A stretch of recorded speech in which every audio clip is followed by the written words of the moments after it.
مرشد جو ہے وہ نامحرم نہیں ہوتا ہے۔ اب یہ محرم وغیرہ جو ہے، یہ محرم اور نامحرم کا جو تصور شریعت میں آیا ہے وہ کہاں سے آیا ہے؟ یہ تصور سارا کا سارا جو ہے محرم اور نامحرم اور پردے اور حجاب کا، یہ آیا ہے نفس کی ناپاکی سے، کہ لوگوں کے اندر لطیفہ نفس ہے، وہ ناپاک ہے اور وہ برائی کرواتا ہے،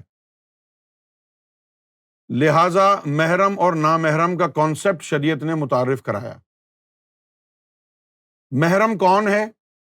جن سے ہمارا قریبی رشتہ ہے، خون کا رشتہ ہے۔ نفس ان میں بھی ہے، لیکن خون کے رشتے کی وجہ سے آدمیت کا جو لحاظ ہوتا ہے، جو ہم اولاد آدم ہیں، اس کا جو لحاظ ہوتا ہے تو رشتوں کی پاسداری ہوتی ہے۔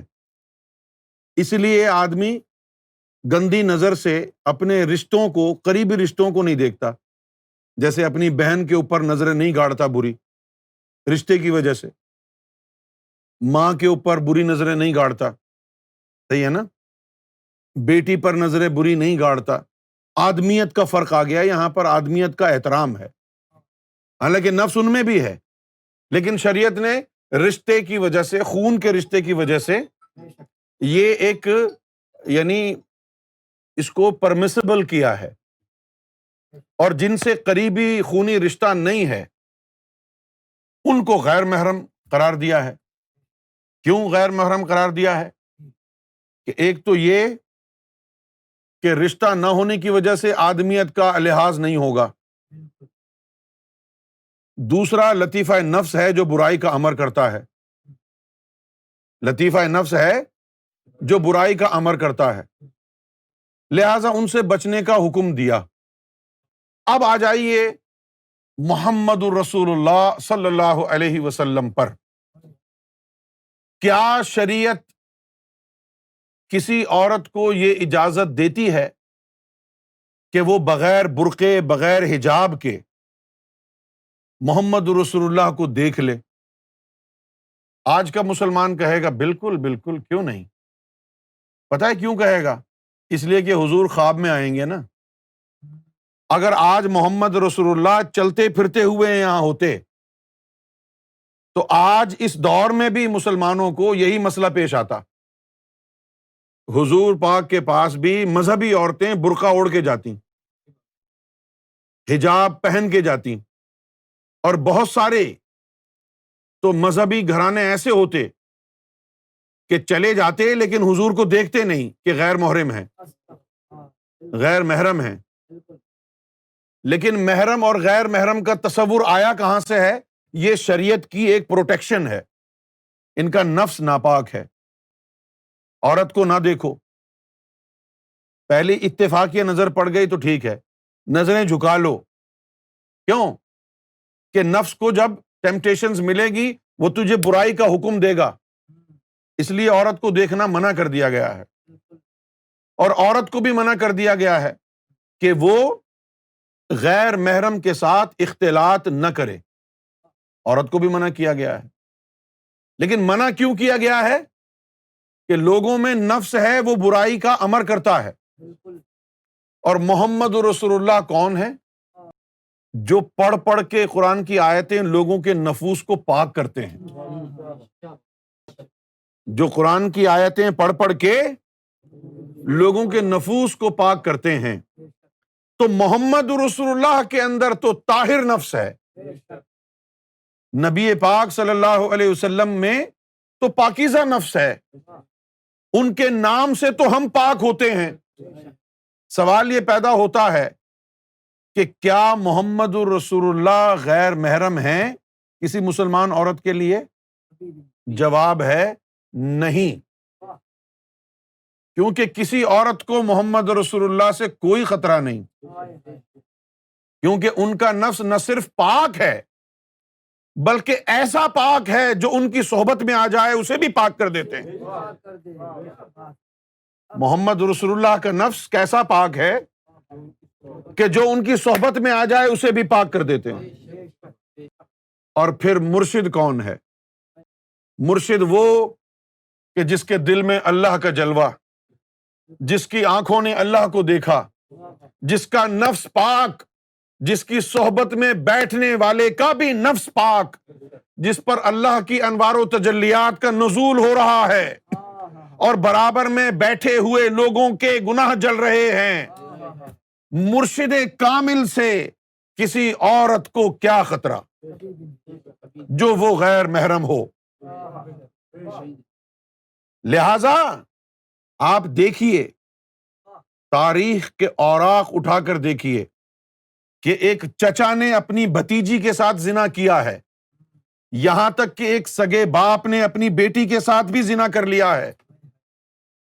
یہ برائیاں ہو گئی ہیں، حالانکہ قرآن میں جائز ہے کہ یہ تمہارے یعنی محرم ہیں، ان کے سامنے تم بیٹھ سکتے ہو بغیر حجاب کے، یہ اجازت دی ہے نا قرآن نے۔ اس کے باوجود ان میں نفس تو تھا نا، جس کا نفس برائی پر آمادہ ہو گیا تو پھر وہ آدمیت کا لحاظ اور شرم بھی چلا گیا۔ ماموں ہو، چچا ہو، کزنز ہوں، یہ اس برائی میں پڑ گئے، لیکن ان کے اندر نفس موجود تھا، شیطان جو تھا وہ حاوی ہو گیا اور رشتوں کو پامال انہوں نے کر دیا۔ لیکن جو مرشد کامل ہو جاتا ہے، اس کا نفس طہارت کے اس مقام پر پہنچ جاتا ہے کہ جو اسے مس کر لے وہ بھی پاک ہو جائے۔ مرشد کامل جو ہے طہارت کے اس مقام پر فائز ہوتا ہے کہ جو اسے مس کر لے وہ بھی پاک ہو جائے۔ تو میری بہن، مرشد کامل جس میں اللہ کا بسیرا ہو وہ غیر محرم نہیں ہے، اس کی نظروں میں نور ہے، اس کی نگاہوں سے تیرے قلب پر اللہ کا اسم نقش ہوتا ہے، اس کی نگاہوں سے تیرے دل کی دھڑکنوں میں اللہ کا نام گونجتا ہے۔ وہ ہوتا ہے مرشد کامل جس نے اللہ کو دیکھا ہے۔ اور جو آج کل کے مرشد پھر رہے ہیں نا، آج کل جو مرشد ہیں ان کی تو حرکتوں سے ہی لگتا ہے کہ وہ شیطان ہیں، تو ایسے مرشدوں کو غیر محرم سمجھنا اور کہنا چاہیے۔ لیکن اگر کوئی من جانب اللہ مرشد کامل ہو، گفتہ او گفتہ اللہ بود، گرچہ ازہل قوم عبد اللہ بود، جس کے لیے مولانا روم نے کہا ہے یک زمانہ صحبت با اولیاء۔ کیا آپ سمجھتے ہیں کہ یہ صرف مردوں کے لیے کہا ہے؟ کیا ولی کی صحبت میں عورت نہیں بیٹھ سکتی؟ اگر عورت اپنے آپ کو محروم کرنا چاہے اور کہے کہ میں مرشد کی صحبت میں نہ بیٹھوں تو یہ اس کی اپنی مرضی ہے۔ یہاں پر اسے حقوق نسواں یاد نہیں آئیں گے؟ کیا یہاں پر صرف اللہ تعالیٰ عورتوں سے مخاطب ہے، مردوں سے مخاطب ہے صرف؟ یک زمانہ صحبت با اولیاء، بہتر صد سال طاعت بے ریا۔ دوسری بات جو کہ بڑی اہم ہے، جب آپ عمرہ اور حج کرنے جاتی ہیں، خانہ کعبہ میں اللہ کے گھر میں، وہاں کتنے غیر محرم لوگ طواف میں آپ کے ساتھ ہوتے ہیں؟ وہ تو حج ہے۔ عبادت کے لیے غیر محرم کے ساتھ آپ گھوم سکتی ہیں، اللہ کو پانے کے لیے مرشد کے پاس کیوں نہیں بیٹھ سکتی؟ عمرہ اور حج کرنے کے لیے اگر غیر محرم کے ساتھ جسم مس بھی کرتے ہوئے طواف کرتی ہیں، حج بھی کرتی ہیں، تو پھر اللہ کو پانے کے لیے مرشد کے سامنے کیوں نہیں بیٹھا جا سکتا؟ وہ کیسے ناجائز ہو سکتا ہے؟ بھئی حج کرنے جاتے ہیں نا آپ لوگ، کبھی وہاں آپ کو یاد نہیں آیا کہ یہ سارے غیر محرم حج کر رہے ہیں؟ یہاں پر یہ جو طواف کر رہے ہیں لوگ، عمرہ کر رہے ہیں، یہ سارے غیر محرم ہیں، لیکن وہ اللہ کا گھر ہے، وہاں غیر محرم بھی جائز ہو گیا ان کے ساتھ گھومنا پھرنا۔ تو پھر اللہ کی جب نسبت آ جائے اور اللہ والا سامنے آ جائے، پھر وہ غیر محرم نہیں ہوتا، وہ ایسا محرم ہوتا ہے جیسا محرم تیرا باپ بھی نہیں ہو سکتا۔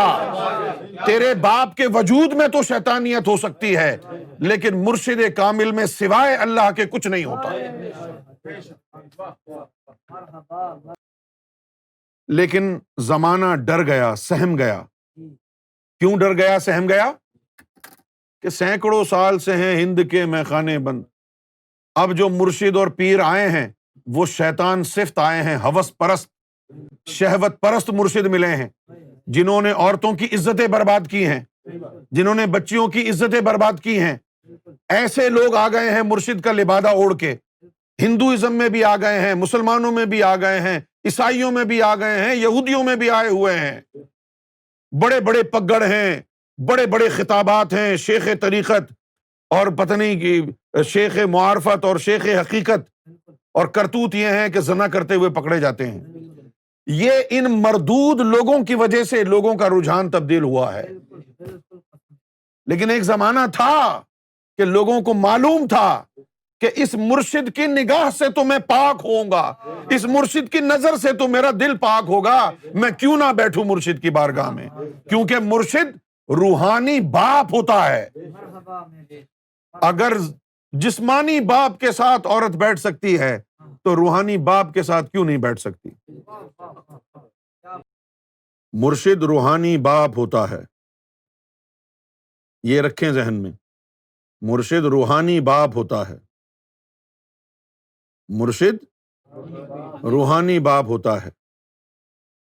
جو جسمانی باپ ہوتا ہے اس کی وجہ سے تیری روح آسمانوں سے نیچے آتی ہے، اور مرشد روحانی باپ ہوتا ہے، یہ تیری روح کو پاک صاف کر کے دوبارہ اوپر بھیج دیتا ہے۔